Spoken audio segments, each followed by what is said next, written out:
I think right now we're seeing the most common thing written in the contracts is what's called a 2-1 buy down or a 3-2-1 buy down.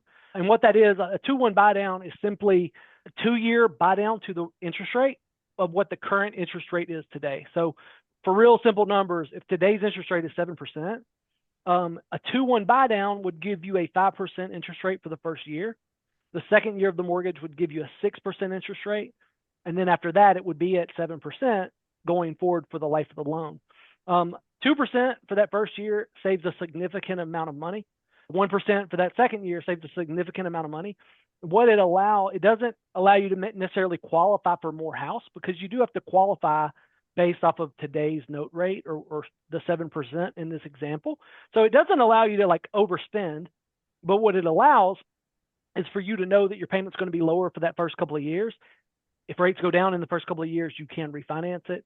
Almost always the seller is who's paying that 2-1 buy down. A 3-2-1 buy down is just 3% for the first year, 2% for the second, 1% for the third. So it's a bigger savings, but it also costs more.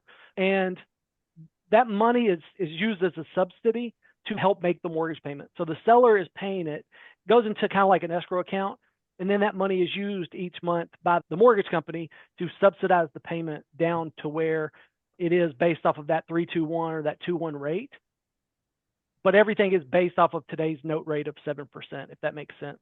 It is not an adjustable rate mortgage.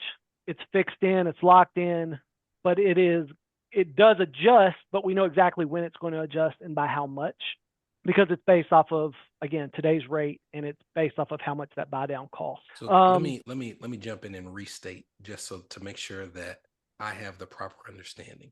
So we have a rate that is at 7%, but the buyer is paying 5% in the first year, 6% in the second year.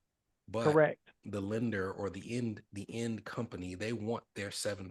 So the way that they are getting that full amount is the seller is putting money into an escrow account to basically pay the difference over those 2 years. Is that accurate? Correct.